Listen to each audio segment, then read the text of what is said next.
विश्वकर्मा उत्कृष्ट विद्यालय बौरीवंश से।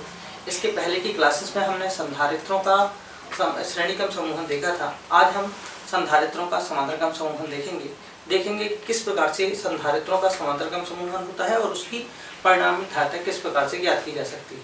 जैसे कि अपन ने देखा था कि संधारित्रों के श्रेणीक्रम समूहन में धारिता का जो व्युत्क्रम होता है अलग अलग धारिताओं के व्युत्क्रमों के योग के बराबर होता है। आज हम देखते हैं आसान तरीके से संधारित्रों का समांतरक्रम समूहन। तो देखिए शुरुआत करते हैं। संधारित्रों के समांतरक्रम समूहन के लिए हम कुछ संधारित्र ले लेते हैं। जैसे कि ये पहला संधारित्र है, ये पहला संधारित्र है, ये और पहले संधारित्र की पहली प्लेट क्या है A, ये दूसरी प्लेट कितनी है B। इसी प्रकार एक दूसरा संधारित्र लेते हैं, ये पहली प्लेट हो जाएगी इसकी A और दूसरी प्लेट क्या हो जाएगी B। और ये तीसरा संधारित्र है, इसकी जो पहली प्लेट हो जाएगी A और दूसरी प्लेट कितनी हो जाएगी B। हम मान लेते हैं कि माना तीनों संधारित्रों की धारिताएं जो है वो अलग अलग C1, C2 और क्या है C3 है। अब इनको जोड़ा कैसे जाता है, तो देखिए संधारित्रों के समांतरक्रम समूहन में क्या करते हैं कि प्रत्येक संधारित्र, जैसे ये पहला संधारित्र है, ये दूसरा संधारित्र है, ये तीसरा संधारित्र है, ऐसे करके और भी जितने हम संधारित्र लेना चाहें तो और भी संधारित्र ले सकते हैं। तो इनमें जोड़ने के लिए हम क्या करते हैं कि प्रत्येक संधारित्र की जो पहली प्लेट है, जैसे ये पहली प्लेट है पहले संधारित्र की, ये भी दूसरे संधारित्र की पहली प्लेट है, ये तीसरे संधारित्र की पहली प्लेट है। तो पहले प्रत्येक संधारित्र की जो पहली प्लेटें हैं उसको किसी एक बिंदु से अपन जोड़ देते हैं। जैसे अपन ये वाले बिंदु से जोड़ दिए, इस तरह से हम क्या करते हैं जोड़ देते हैं और ये वाले बिंदु को नाम दे देते हैं, मान लो ये क्या है X है। इसी प्रकार प्रत्येक संधारित्र की जो दूसरी प्लेटें हैं, जैसे ये दूसरी प्लेट है, ये भी इसकी दूसरी प्लेट है, ये भी दूसरी प्लेट है, तो दूसरी प्लेटों को किसी दूसरे बिंदु, मान लो ये दूसरा बिंदु हो गया Y, दूसरे बिंदु Y से भी अपन क्या कर देते हैं ऐसे जोड़ देते हैं। इस प्रकार से ये बन जाता है संधारित्रों का समांतरक्रम समूहन। अर्थात हम क्या कह सकते हैं कि संधारित्रों के समांतरक्रम समूहन में प्रत्येक संधारित्र की पहली प्लेट को एक बिंदु X से और दूसरी प्लेटों को दूसरे बिंदु Y से क्या कर दिया जाता है, जोड़ दिया जाता है। पहले बिंदु को हम क्या करते हैं, आवेशित करते हैं। ये वाला जो बिंदु होगा इसको अपन आवेशित करेंगे और मान लो अपन ने क्या दे दिया, +Q आवेश दे दिया, तो लिखेंगे यही कि पहले बिंदु को क्या किया जाता है, आवेशित किया जाता है। जैसे ही अपन आवेश देते हैं तो यह जो आवेश है बिंदु X से इन धारिताओं के अनुपात में क्या हो जाता है, विभाजित हो जाता है। अर्थात इसके पहले की क्लासेस में अपन ने देखा था कि आखिर होता क्या है कि जैसे अपने पास क्या है, जिस प्रकार से अपन क्या है कोई पात्र है, अब पात्र मान लो 3 पात्र हैं अपने, ये अलग अलग 3 पात्र हैं। इस प्रकार से स्वाभाविक सी बात है ये तीनों कहीं से जुड़े हुए हैं। हम इसमें यदि क्या करेंगे, पानी भरेंगे, पानी भरते जाएंगे तो ये जो पानी है, पानी के स्तर यहाँ से क्या यहाँ जाएगा, दूसरे पात्र में जाएगा, यहाँ से यहाँ जाएगा। जितना पानी भरेंगे, मान लो अपन रोक दिए पानी भरना, तो स्तर सभी का क्या होगा, बराबर होगा। या मान लो यहाँ पर भी इसका स्तर यहाँ तक हो गया, इसका स्तर यहाँ तक हो गया, इसका स्तर यहाँ तक हो गया, होगा क्या। लेकिन अपन क्या देखते हैं, ये वाला पात्र कम चौड़ाई का है, ये वाला ज्यादा चौड़ाई का है, ये वाला और कम चौड़ाई का है। तो मान लो इसमें देखिए कि 2 लीटर ही पानी आया, इसमें कितना आया, 3 लीटर पानी आ गया, इसमें कितना आया, 1 लीटर पानी आया। स्तर तो बराबर है, लेकिन स्तर बराबर है, लेकिन क्या हो रहा है, इनमें जो है पानी की मात्रा क्या हो रही है, अलग अलग आ रही है। बिल्कुल सेम कंडीशन इसमें भी होती है कि जैसे हम इसको +Q आवेश देते हैं तो यह आवेश इनकी धारिताओं के अनुपात में, यानी जिसकी कैपेसिटी जितनी होगी उसके अनुपात में यह जो आवेश है क्या हो जाता है, विभक्त हो जाता है। अर्थात मान लो पहले वाले संधारित्र में कितना आवेश जाता है Q1, दूसरे वाले संधारित्र में कितना आवेश जाता है Q2 और तीसरे वाले संधारित्र में कितना आवेश जाता है Q3। इस प्रकार से जैसे अपन जानते हैं कि धारिता में अपन यही समझे थे कि जिस प्रकार से किसी पात्र में पानी भरते हैं तो उसका स्तर बढ़ता है, ऐसी किसी प्रकार किसी चालक को जब आवेश दिया जाता है तो क्या बढ़ता है, उसका वोल्टेज बढ़ता है। ठीक है, तो यहाँ पर भी स्तर बराबर है, तो क्या होगा यहाँ पर कि आवेश तो अलग अलग हो गया। पहले वाले संधारित्र में कितना आवेश गया Q1, दूसरे वाले संधारित्र में कितना आवेश गया Q2, तीसरे वाले संधारित्र में कितना आवेश गया Q3। लेकिन यदि देखा जाए तो तीनों संधारित्र एक बिंदु X और Y से जुड़े होने के कारण तीनों संधारित्रों पर एक समान विभवांतर कितना होगा, V होगा। यहाँ पर विभवांतर क्या हो जाएगा, एक समान कितना हो जाएगा, V। जैसे इसमें अपन ने देखा था कि हमने पानी भरा, पानी भरने पर क्या हुआ, चूंकि इनका स्तर बराबर है, पानी तो अलग अलग है, एक में 2 लीटर है, एक में 3 लीटर, और यहाँ से भी ये ज्वाइंट था तो ये पानी यहाँ चला गया, ये भी कितना हो गया, 1 लीटर गया।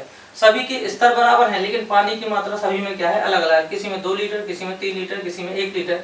इसी को हम समझ सकते थे कि ये मान लो पहला संधारित्र C1 हो जाता है, ये C2 हो जाता है, C3 हो जाता है। जैसे ही आप आवेश देते तो ये आवेश उनकी धारिताओं के अनुपात में क्या हो जाता है, मान लो यहाँ पर क्या हो जाता है Q1 आवेश, यहाँ पर कितना हो जाता है Q2 आवेश, यहाँ पर कितना हो जाता है Q3 आवेश।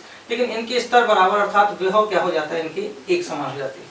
विभव कितने हो जाते हैं, एक समान। बिल्कुल यही कंडीशन इसमें होती है कि जैसे ही अपन इसको Q आवेश देते हैं बिंदु X को, तो यह जो आवेश है इनकी धारिताओं के अनुपात में विभक्त हो जाता है।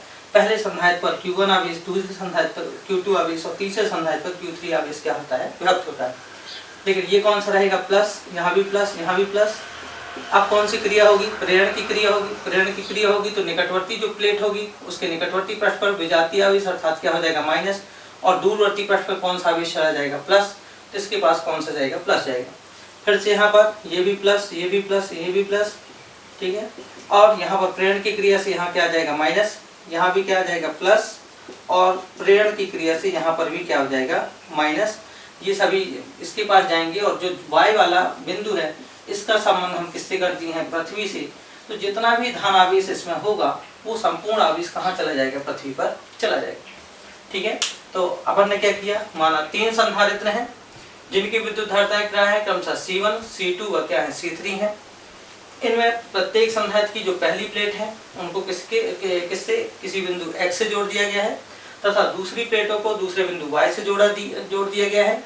जब X बिंदु को क्या किया जाता है, प्लस Q आवेश दिया जाता है, तो यह आवेश इन धारिताओं के समान अनुपात में क्या हो जाता है, विभक्त हो जाता है। और समान अनुपात में विभक्त होता है। माना कि पहले संधारित्र पर कितना आवेश जा रहा है, Q1, दूसरे संधारित्र पर कितना आवेश जाएगा, Q2, और तीसरे संधारित्र पर कितना आवेश जाता है, Q3। क्योंकि तीनों संधारित्र बिंदु X और Y से जुड़े होने के कारण तीनों पर एक समान विभव कितना हो जाता है, V। क्योंकि प्रेरण की क्रिया से यहाँ माइनस आ रहा था, दूरवर्ती पृष्ठ पर प्लस आ रहा था, इसका संबंध पृथ्वी से था, तो संपूर्ण धनावेश कहाँ चला गया था, पृथ्वी पर। यही अपन लिखते हैं। माना 3 संधारित्र समांतर क्रम में क्या जोड़े गए हैं, जिनकी विद्युत धारिताएं क्रमशः क्या है, C1, C2 व क्या है, C3 है। जिन पर आवेश क्रमशः कितने हैं, Q1, Q2 व क्या है, Q3 है।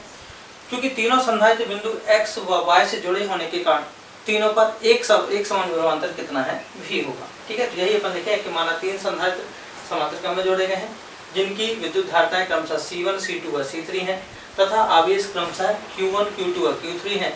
किंतु तीनों संधारित्र बिंदु X व Y से जुड़े होने के कारण इन पर एक समान विभवांतर कितना होगा, V होगा। अब थोड़ी सी अपन श्रेणीक्रम समूहन और समांतर क्रम समूहन में जाए। श्रेणीक्रम समूहन में भी हमने 3 संधारित्र दिए थे और उसमें उनकी विद्युत धारिताएं C1, C2 व C3 है, ठीक है। अब थोड़ी सा याद आ रहा होगा कि हम जब उसमें तीनों संधारित्र में जैसे ही Q आवेश देते थे तो वह आवेश सभी में एक समान चला जाता था। पहले संधारित्र पर भी Q1, दूसरे पर भी Q और तीसरे पर भी क्या, Q। लेकिन तीनों संधारित्रों पर विभवांतर क्या था, अलग अलग था। पहले वाले पर V1, दूसरे पर V2, तीसरे पर V3। यहाँ पर क्या हो रहा है कि धारिताएं तो अलग अलग हैं, लेकिन जैसे ही अपन आवेश दिए तो यह जो आवेश है तीनों संधारित्र पर अलग अलग विभाजित हो गया उनकी धारिताओं के अनुपात पर। पहले पर Q1, दूसरे पर Q2, तीसरे पर Q3। लेकिन यहाँ पर विभवांतर क्या है, एक समान है V। आपने देखा होगा कि वहां पर विभवांतर अलग अलग था तो हमने लिखा था परिणामी विभवांतर V बराबर V1 plus V2 plus V3। यहाँ पर हम क्या लिखेंगे, क्योंकि अलग अलग क्या है, आवेश, तो हम लिखते हैं परिणामी आवेश। परिणामी आवेश, परिणामी आवेश Q बराबर कितना हो जाएगा, Q1 प्लस Q2 प्लस कितना, Q3। ये हो गया हमारा इक्वेशन फर्स्ट। चूंकि हम जानते हैं कि धारिता बराबर आवेश बटे विभव, धारिता यानी C होता है Q अपान कितना, V। यदि यहाँ से हम Q का मान ज्ञात करें तो Q बराबर हो जाएगा C इंटू कितना, V। Q बराबर क्या हो जाएगा, C इंटू V।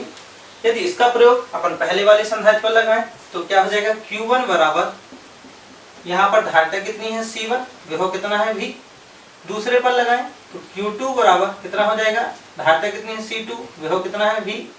तीसरे पर लगाएं तो Q3 बराबर C2 इंटू कितना हो जाएगा, V। अर्थात पहले पर देखिए आवेश कितना है, Q1, धारिता कितनी है, C1, विभवांतर कितना है, V है।